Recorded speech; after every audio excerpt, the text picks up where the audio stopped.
जंगल में शेर भालू सब रहता है।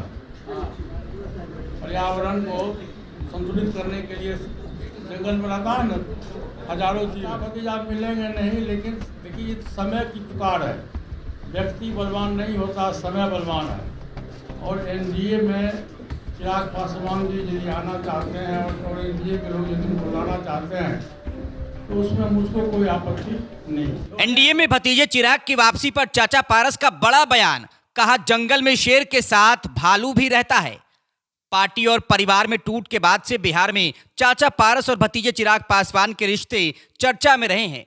पारस फिलहाल मोदी कैबिनेट का हिस्सा है, वहीं खुद को मोदी का हनुमान बताने वाले चिराग पासवान की एक बार फिर से एनडीए में वापसी की अटकलें तेज है। जब से चिराग पासवान के एनडीए में शामिल होने और केंद्रीय मंत्री बनने की चर्चा शुरू हुई है, तब से सभी के मन में यही सवाल आ रहा है कि चाचा भतीजे में 36 का आंकड़ा होने के बावजूद ये दोनों एक पार्टी में कैसे रहेंगे। लेकिन अब इसका जवाब खुद पशुपति पारस ने ही दिया है।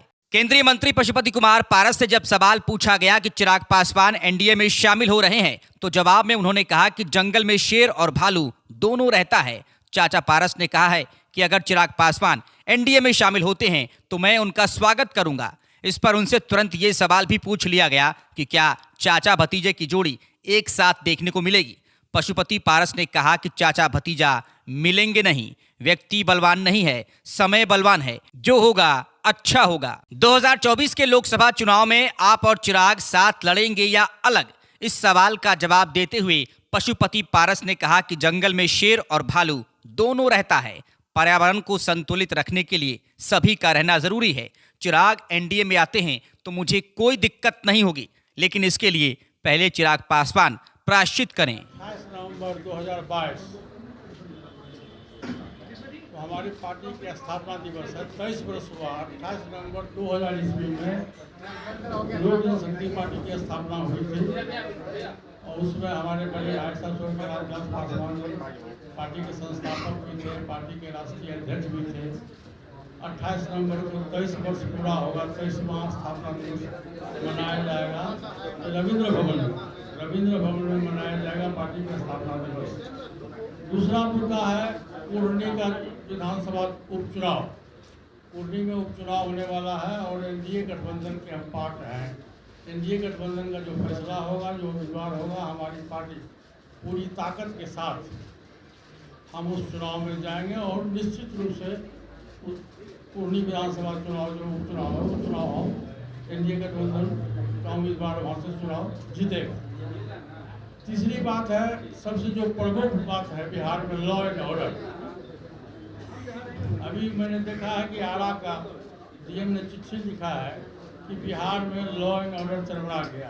अपने एसपीओ को, अपने डीएसपी को लिखा है कि रोज हत्याएं हो रही है, रोज लूटपाट हो रहा है।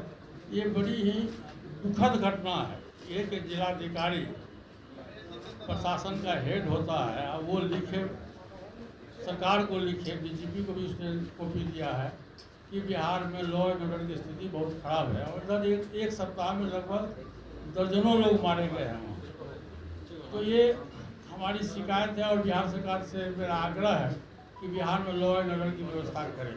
तीसरी बात है कि जब से गठबंधन से नीतीश कुमार जी अलग हुए एनडीए गठबंधन से, तो हमारे जो पासवान जाति समाज के जो लोग हैं उसमें हमारा जितना भी पदाधिकारी है, चाहे किसी भी पद पर हो, उसके साथ में अच्छा व्यवहार नहीं किया जा रहा। सबका अच्छे जगह से पोस्टिंग हटा करके दूसरी जगह किया जा रहा है। इवन यहाँ तक कि आईपीएस अफसर को भी तंग करके उसको सस्पेंड किया गया है।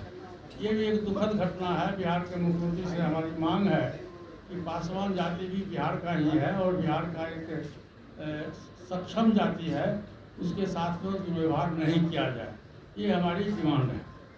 चाचा भतीजे जब अलग अलग पार्टी बना लिए तब दोनों पार्टी एक नहीं हो सकता भविष्य में? देखिए, तो भविष्य के गर्भ में देखिए, एक बात जान लीजिए भाई साहब कि व्यक्ति बलवान नहीं होता है, समय बलवान होता है। समय की पुकार जब समय आएगा तो उस पर पुनर्विचार किया जाएगा। विकल्प खुला हुआ है कि आगे भविष्य में चाचा भतीजा एक हो सकते हैं एक ही दल में, विकल्प खुला हुआ है। प्रायश्चित पहले तो करें लोग, प्रायश्चित करें, प्रायश्चित के बाद सब मैंने कहा कि समय बलवान है, देखा जाएगा। पारस जी, आप जब से मंत्री बने हैं तब से आपका प्रयास था कि बिहार में भी उद्योगता के लिए ट्रेनिंग सेंटर बने। आपने कई बार कहा भी, मांग भी किया। जी, मेरा विभाग जो है फूड प्रोसेसिंग में, उसके लिए बहुत प्रयत्नशील हुई हूँ और मैं उस तरफ काम भी कर रहा हूँ। और जनवरी के प्रथम सप्ताह में हाजीपुर में उसका ऑफिस भी खुलने जा रहा है। अब बिहार सरकार क्या कर रही है मुझको पता नहीं है। आप जमीन मांगा था कि दे दे तो हम वहाँ से। हाँ, मैं तो बात भी कर रहा हूँ कि यदि बिहार सरकार मुझको जमीन दे दे तो मैं यूनिवर्सिटी खुलवा दूँगा। ये अच्छी बात है, अच्छी बात है। वोट का बंटवारा नहीं हो तो हम इसके पक्षधर हैं। चिराग पासवान जी एनडीए में आवे, हम उसका स्वागत करते हैं। कब तक मिल जाइएगा चाचा भतीजा? चाचा भतीजा मिलेंगे नहीं, लेकिन देखिए समय की पुकार है। व्यक्ति बलवान नहीं होता, समय बलवान है।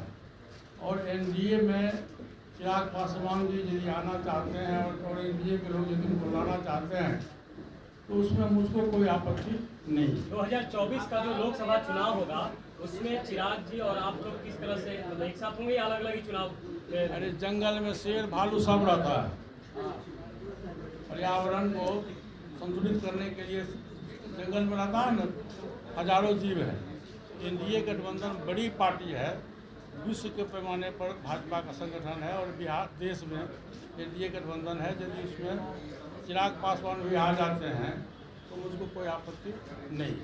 77% आरक्षण झारखंड में दिया गया है। जयराम मांझी ने मुख्यमंत्री नीतीश कुमार से कहा है कि वो भी बिहार में जो है आरक्षण इतना दे, इसको लेकर आप क्या कहेंगे? एकदम मिलना चाहिए, निश्चित रूप से मिलना चाहिए। झारखंड में जितना प्रतिशत आरक्षण मिला, इसके पहले भी साउथ में मिलता था 77% आरक्षण था।